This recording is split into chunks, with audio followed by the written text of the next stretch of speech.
Have you ever wondered if there's a working alternative to embryonic stem cell therapy? What it is, what it does, if it could benefit you or someone you love? And finally, what's its future in medicine? That's what we'll be talking about today. If you've ever wondered about this too, and even if you haven't, you need to keep listening. You know why, Russ? Yes, I do, because today we have an expert in the field of stem cell therapy, Dr. Stephen Gitt.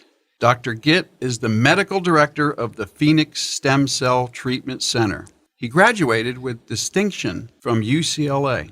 He is board certified in plastic surgery as well as general surgery. He is also the founder of one of the largest plastic surgery groups in the United States. Wow. Dr. Stephen Gitt will be with us for the full hour. He'll answer our questions and yours as well, so give us a call. Now on Russ on the Radio, welcome Dr. Gitt. Thank you very much. Pleased to be here. Thanks for being here. Thank you, Doctor. Let's get started with the first question. Can you tell us exactly what stem cells are? Sure. Stem cells are the equivalent of the cells that arise out of the union of a sperm and an ovum. When that happens, ultimately you form a small ball of cells known as a blastocyst. Those are a ball of stem cells that ultimately give rise to a fully developed newborn. Stem cells are present in several different classifications.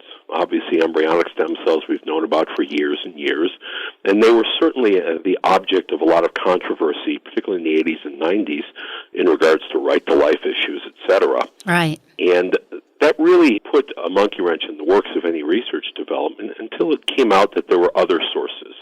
Those other sources are of the bone marrow and of peripheral fat. Bone marrow is a fairly limited, finite source that does produce a quality stem cell in terms of therapeutic outcomes, but the problem is they have to be cultured and amplified because you only get 2,000 cells per cc from bone marrow, whereas in fat, you get about 1 million cells per cc. So fat is a much more abundantly available resource, and it's a lot less controversial to use these days because you don't require cell culturing techniques. Absolutely. These cells, fat and bone marrow, etc., why don't they work within your body? What do you need to do to create them so that they work when you reinsert them into a sick body?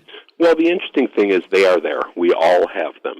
Bone marrow stem cells tend to drop off in number with age, and also when you're ill or having a chronic inflammation of any kind, their numbers diminish. Bone marrow is suppressed, which is kind of antithetical to your goal of utilizing them, so they're just not quite as readily available or useful. Peripheral fat stem cells are there. They don't drop off with age, and they don't get depressed when one is sick.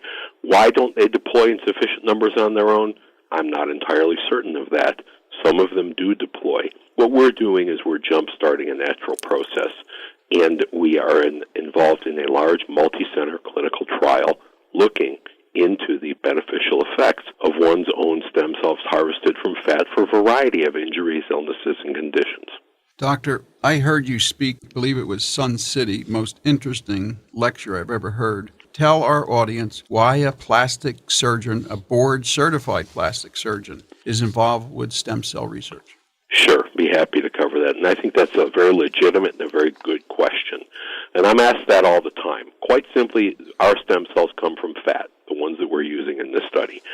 And I am not a neurologist, I'm not an orthopedic surgeon or an endocrinologist or any of those titles, obviously. I'm a plastic surgeon who also trained in general surgery.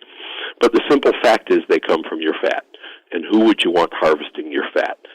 Pulmonologists do a great job taking care of emphysema, but they don't know how to harvest fat and extract the stem cell solution. We do. That's great. About how much fat is removed at a time when you do this procedure? It varies depending on how many regions we are treating. For example, if we're just doing an intravenous deployment, which is common in conditions like diabetes or renal failure, that sort of thing, or even central nervous system conditions, we'll only remove 40, 50 cc's of fat. If we require more, let's say somebody has multiple joints or they have multiple areas, regions, somebody who's got inclusion body myositis or another muscle wasting condition, we might have to do multiple trigger point injections. So we could extract upwards of a couple couple hundred cc's of fat.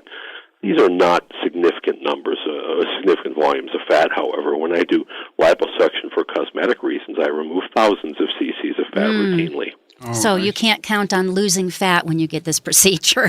No, it's not like that either. It's not. We don't do this to recontour someone's body. We do it to harvest stem cells. And just for our audience, Doctor, 50 cc's, a little bit less than 2 ounces, right? Yeah, there's 28, I think, cc's per ounce, or a teaspoon is 5 cc's, a tablespoon is 15. So 50 cc's is 3 tablespoons and 1 teaspoon. Not a lot of fat. Now, is that done under general anesthesia, or how does that work? Most commonly when we're harvesting modest amounts of fat, we do that under local anesthesia. It's very well tolerated. I certainly haven't had anybody get up and run out of the office screaming yet. And we've done hundreds and hundreds of these. It's very well tolerated. It's much like going to the endodontist. You can have a root canal type procedure where things go very smoothly and there's no discomfort at all. Or you can have a dental type procedure where there's intermittent discomfort, and perhaps the doctor will give you a little bit more local anesthetic, or we'll move away from the area that's tender. And that's about how we do it. We're very attentive to our patients' comfort. That's very comforting. That is comforting. Dr. Gitt, we have about 30 seconds until the break. After the break, you can tell us about your trip to China. That's what I heard. Very happy to. Would that be exciting? Would Absolutely. people like to know that? It'd be my pleasure to talk about it. I think that'd be great. If you Welcome back to Russ on the Radio. Glad to have you with us. I'm Russ Stevenson, your host, along with Alex on 1100 KFNX. On the phone, we have Dr. Stephen Gitt, board-certified plastic surgeon, telling us about stem cells and his trip to China. Dr. Gitt. Yes, sir. Welcome back. Thank you. I'm glad to be here. I shouldn't assume, but your trip was probably teaching, learning, something like that? Well, I was recruited by a company out of China that has a number of healthcare facilities, very Western, very modern, very upscale. Their facilities offer services mostly to Chinese people for cosmetic surgical procedures as well as for stem cell type procedures. They've recruited me to be their president of their facility in Beijing, China. So I was there the last 4 or 5 days working on their grand opening, inspecting the facility, meeting everybody that I'll be working with there, and helping to get things off the ground. And it's a very impressive facility, and Beijing certainly changed since I was last there 18 years ago. Wow, that's incredible. How did they find you? Through one of my partners in our stem cell research group suggested me that they contact me. They needed a little help with this particular facility. It was a fabulous trip, just fabulous, enjoyable and educational. They've got a great group of people there. That's fantastic. So you are the expert. Well, I like to think that I know a lot about what I'm doing, and I've certainly been dedicated to it. We always hesitate to label ourselves as anything grandiose like expert, but I do appreciate the compliment. Yes, sir. Dr. Gitt, we had a caller ask us when your next speaking engagement is, when and where. Well, we give seminars at our practice quite often, and we also speak off-site occasionally at various facilities, like Russ mentioned earlier. Our seminar series here at North Valley Plastic Surgery and Phoenix Stem Cell Treatment Centers, every Tuesday night there's a seminar. There was a stem cell seminar this week on Tuesday night, so there'll probably be another stem cell seminar 2 weeks hence. So that would probably be the 21st. Now, does someone have to sign up ahead of time, or do they just show up? Well, we accommodate people who show up, but if it's full and there's nowhere to sit, obviously the people who have RSVP'd and reserved their spot get a little bit of preference. And sometimes the seminars are pretty jam-packed. Oh, wonderful. And they can probably get this information at your website, is that correct? Absolutely, PhoenixStemCellTreatmentCenter.com, and they can RSVP to seminars there. Wonderful. Or they can call our office at any time. Wonderful. Would you tell us a little bit about your research programs? Sure. I'm part of the Cell Surgical Network, which is a multiple location stem cell research network.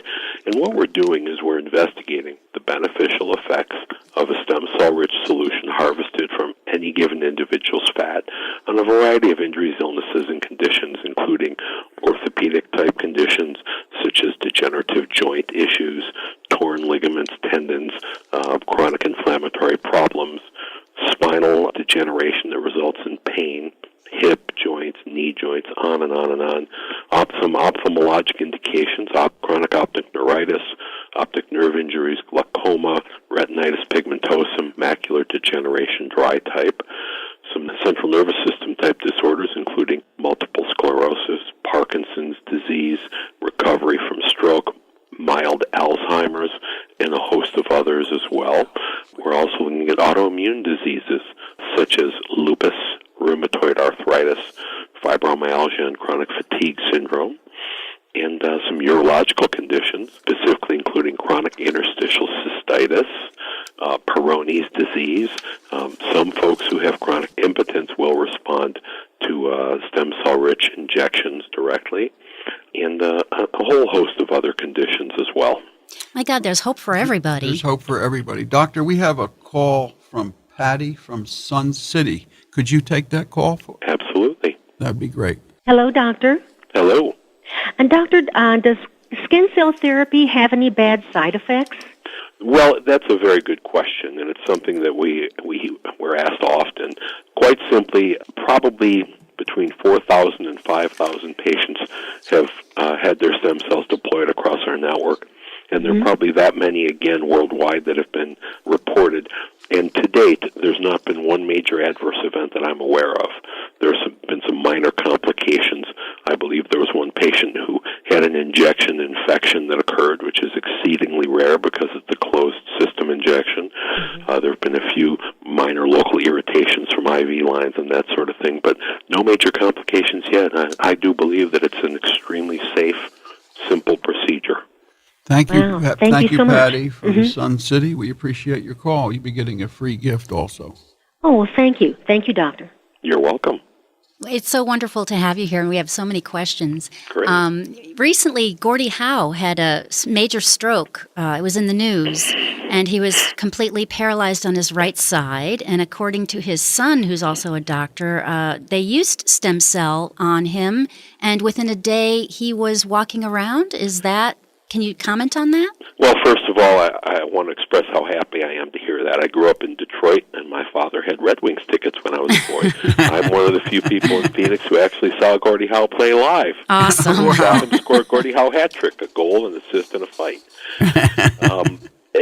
I'm very aware of the Gordie Howe situation. I think that was a company out of Southern California that pairs up with a company in Mexico. My understanding is that he did have stem cell deployments twice, and that he did do very, very well. And I'm pleased to hear that.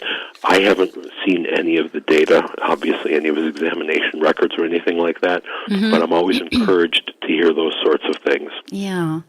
I did a little research, and I'm no expert at all, but I saw stem cell research, or rather therapy, called regenerative medicine. Does that make sense to you? Can you talk about that a little bit? Regenerative medicine is basically the field of endeavor into which we're looking. For example, we all know that there are certain lizards, the salamander being the classic example, that if its tail gets cut off for whatever reason, it'll just run off and grow another one. Right. We know that fetuses, when they're in a mother's womb, if they are cut or injured, they suffer a laceration on their skin for whatever reason, it heals without scar. Why is it that when after we're born we heal with scar? And we think that that has something to do with the availability of stem cells and with stem cell intervention. Regenerative medicine is defined almost as it sounds, the regeneration of healthy living tissue in a setting of dysfunctional, deteriorated, degraded, or inflamed tissues that are not working as well. Wow, Dr. Gitt, we have another call. You're getting the most calls I think we've ever had. Nancy calling from Scottsdale. How are you, Nancy? I'm good, thank you. And you? Great. You have a question for Dr. Gitt? Yes, Dr. Gitt. My name is Nancy, and I am an esthetician and laser technician and permanent makeup artist. I had a traumatic brain injury 7 years ago, and I'm just getting back into the field. So I'm being re-educated at the National Laser Institute. I'm trying to get in with somebody who also has, rather than just plastic surgery and aesthetic things, I want to be of some help in some way to people that have gone through brain injuries or have Alzheimer's or diseases like that. And I'd like to become affiliated with plastic surgeons that are interested in that as well. Can you give me any suggestions on how to go about that?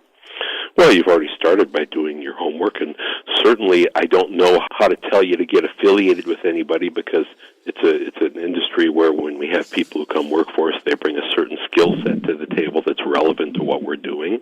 I don't know how you would fit into a stem cell research program, but in terms of post-brain injury type conditions, there are a lot of foundations, outreach programs that work with folks who have those types of difficulties that are always looking for good people who would volunteer some of their time and not only help their patients, but also garner some of their own personal edification and perhaps learning from doing such noble work. Excellent, excellent. Okay, I certainly appreciate it, and keep up the good work, Dr. Gitt. Great. Thank you, ma'am. You're Great very call, welcome. Nancy. Thank you. That brought up a question for me, Doctor. Yes, ma'am. Can anyone get a cell therapy, or is there an eligibility process? Well, there are certain people who obviously are not suitable for it. People who have an active infection of whatever kind.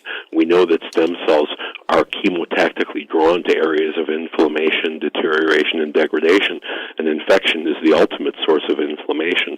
So we wouldn't do a stem cell procedure on someone who has an active infection. There are some types of cancers, majority of them that are truly malignant, lung cancer, pancreatic cancer, liver, kidney cancers.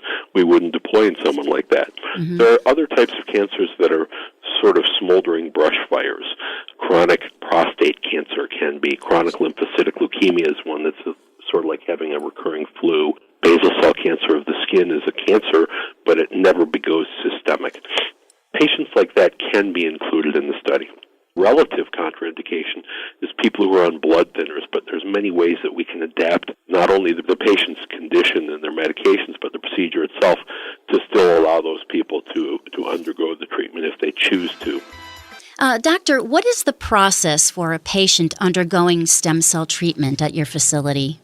Well, first is we want to determine if they are indeed a candidate for inclusion in the study. And we do that sort of informally, whether it's at one of our seminars or through a phone consultation, which there's no charge for. We'll always spend a few minutes on the phone with somebody to at least screen them and save them the time and inconvenience if they're not a candidate for coming in for consultation. Once we've screened somebody and determined if they're a candidate, then we'll schedule a formal consultation where they'll come in and see us in the office. That's wonderful. So that's very kind, actually. It is. It's Dr. Gitt. We, believe it or not, we have another call. We have Susan from Phoenix. Thank you, Susan, for calling in. Thank you so much for taking my call. I'm a fan of the show, Russ and Alex. I just love the good news you're reporting, and and the world needs more of you. So thank you and keep it up. Thank you so much. Wow. Oh, you're so welcome. I really enjoy your show, and I've really enjoyed the doctor's show. I really don't know a lot about stem cell research, so I apologize if my questions seem very elementary. Is this procedure the doctor was describing something that solely that you would be going in and having done to help cure yourself? Or is it a procedure that ultimately down the road you'd be going in and donating like we do for blood? That's one question. And do you need to have a match like you do with blood? Like, do you need O-negative fat for O-negative fat if ultimately you'd be donating? Wow, great questions. Okay. That's a very thoughtful question. We use each individual's own fat and ergo their own stem cells for their own use. So there's no matching or typing or screening. It's done using what's called a closed system, which simply means that once we remove it from your body, it's removed into a closed suction apparatus. It never sees air. It's never exposed to the outward environment, so the risk of infection is nil. And in terms of rejection, compatibility, we don't bank stem cells for the public use. We do have some patients who want to save fat or stem cells for use at a later date, and there are cryopreservation facilities, companies that do that will set it aside. And interestingly enough, when the Chinese community that I was working with this past week, that's a big trend there as well, is to cryopreserve their stem cells. Well, fascinating show. I just have learned so much, and I thank you so much for taking my call. And keep up the great work, you guys. I love the show. Thank you, Susan. Call back again. Yes, absolutely. Doctor, on that same line, on your website, you talk about something called stem cell banking. Can you talk a little bit more about that? Sure. We can take either an individual's fat and bank it, and it's a deep freeze technique, cryopreservation with liquid nitrogen, or we can extract the stem cell-rich solution from the fat and bank it, and they can be stored for indeterminate periods of time, years if necessary, and then thawed out and deployed at a later date. Okay, so if a person doesn't have anything wrong with them, but they want to come in and just store it for possible future use, is that available, or is that just ridiculous? It's available, but to be honest with you, the numbers of stem cells stays pretty constant throughout life. I've gotten over 100 million stem cells from somebody who weighed just under 90 pounds and was really emaciated and chronically ill. It's the concentration that varies. Somebody who's morbidly obese, I might get the same number of stem cells in 200 cc's of fat that I would get from somebody who's emaciated in 15 cc's of fat. So I don't think that unless you have a reason to use them now, it would be worthwhile to store them at a later date. That may be a factor as we go forward, but I really wouldn't recommend that to anyone now. The best place to store them is in your body. Yeah, that's fascinating that our bodies are literally a gold mine for our own self-healing. Yep. I like that. Yes, they are. It's funny because when I was a resident training in plastic surgery, we'd remove fat, and of course the surgeons were profiting from doing that, because that's how they earned a living.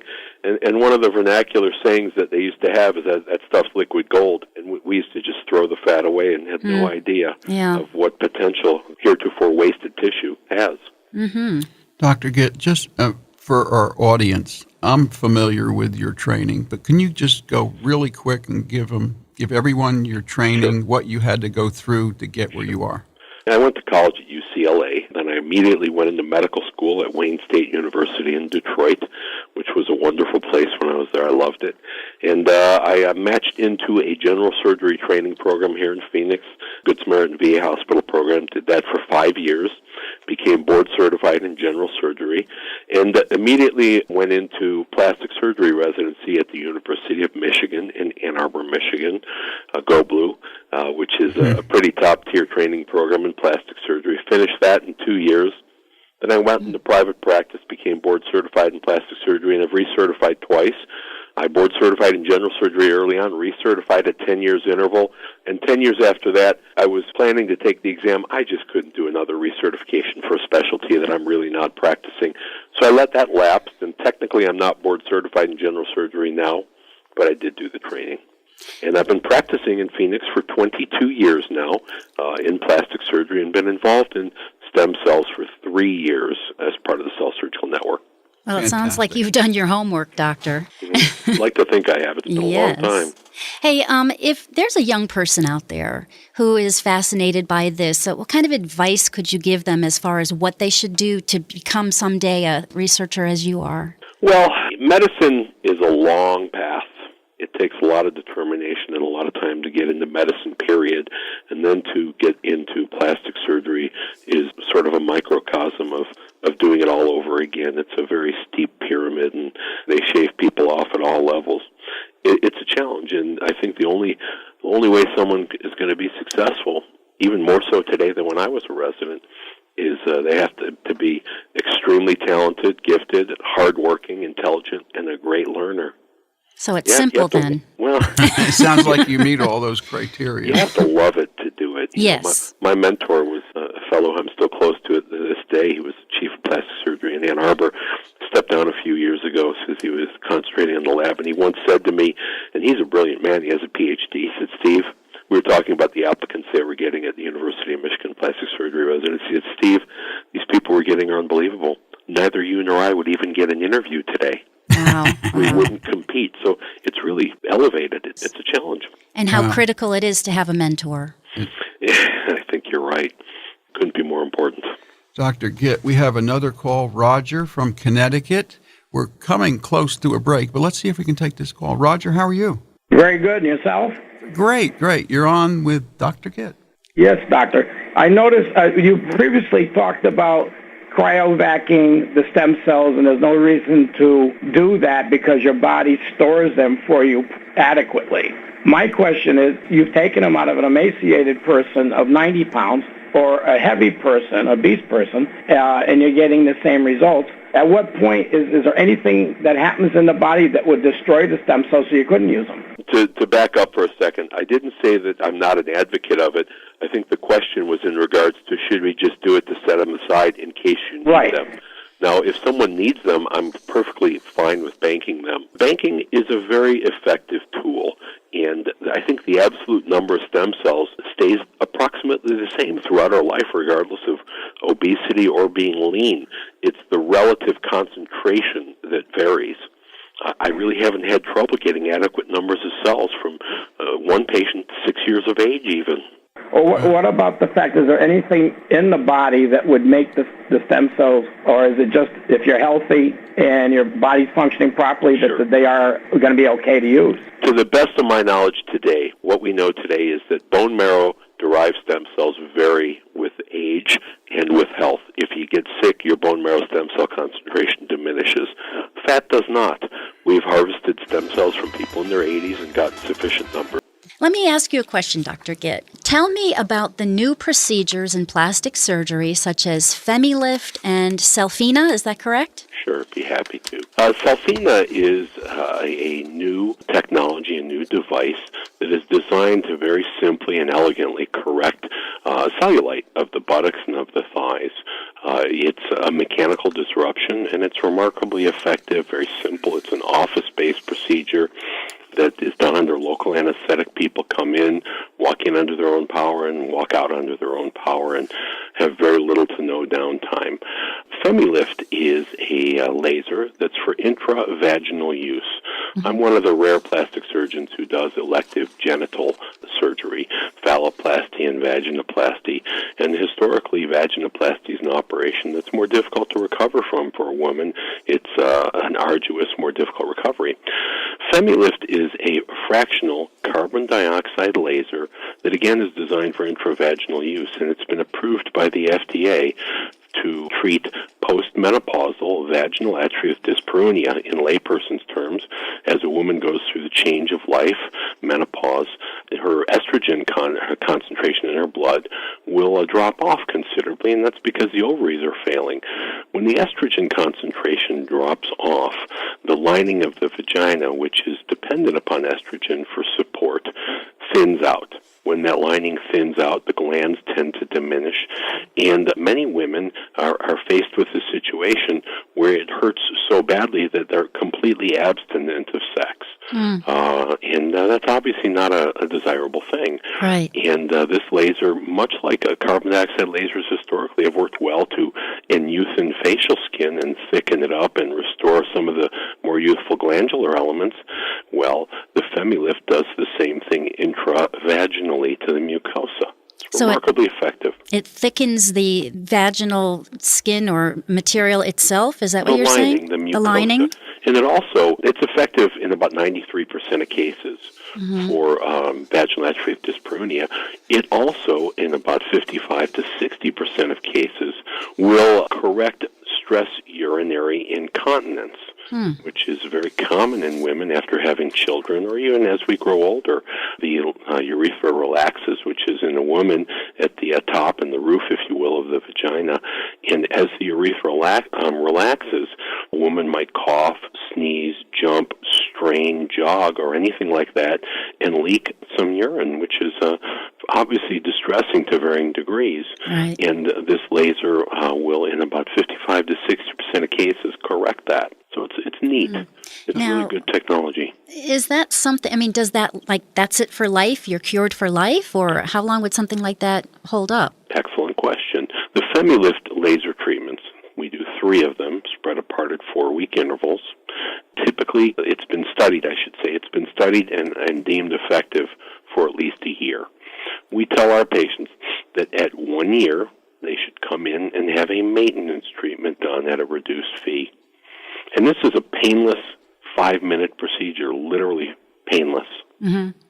So it's kind of like getting your oil changed once a year or something like that. Yeah, and again, it restores a huge portion of a woman's life that probably at that age she's become somewhat comfortable with. And let's face it, we all want to enjoy that part of our life, and to have it taken away from any woman, it can be really distressing. and difficult to deal with. Absolutely. And I think that's just magnificent. And it's very exciting for women who mentally, are young and excited and can't do anything about it. I think it's fabulous. Well, they used to say 40 is the new 30. They're now saying 50 is the new 40. Love it.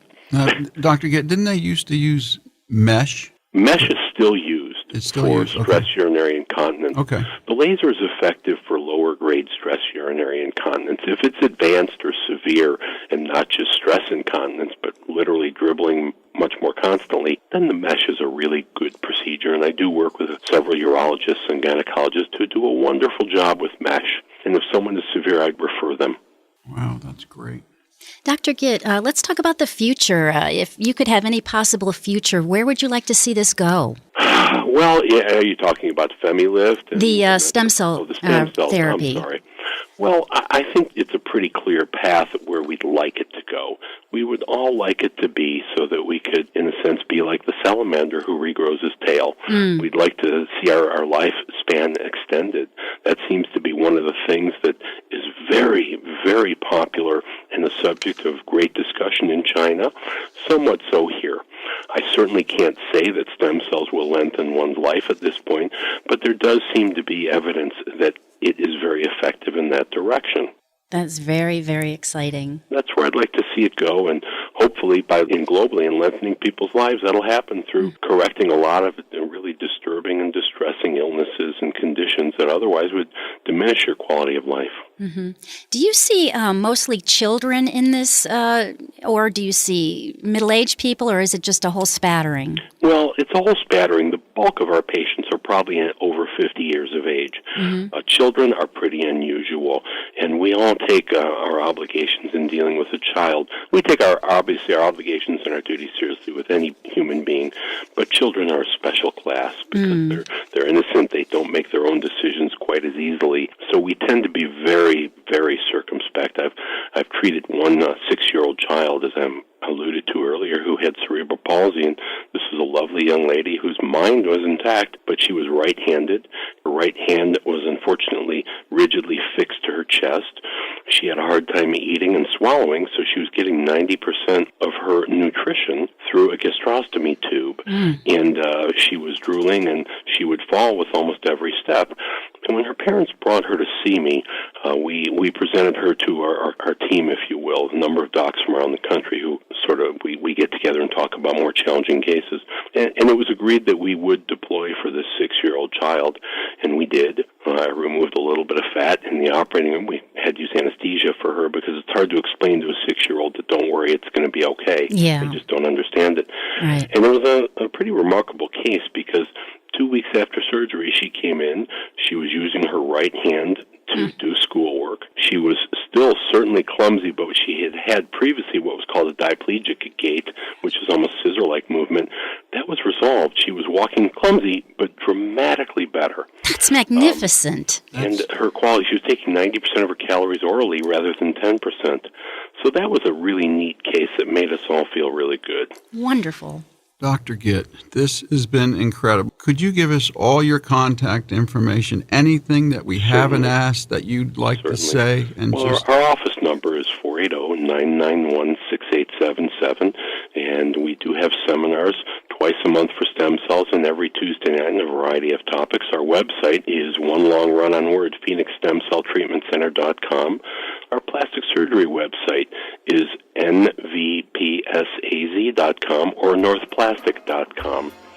North Valley Plastic Surgery, and we look forward to seeing you. Dr. Gitt, you are welcome back at Russ on the Radio anytime, sir. I'll be delighted to hear from you at any time, Russ. Thank you Thanks again. very much. Have a wonderful weekend. You too. This Thank is you. Russ on the Radio. You're listening to Independent Talk, and we'll see you next week. You Thank will.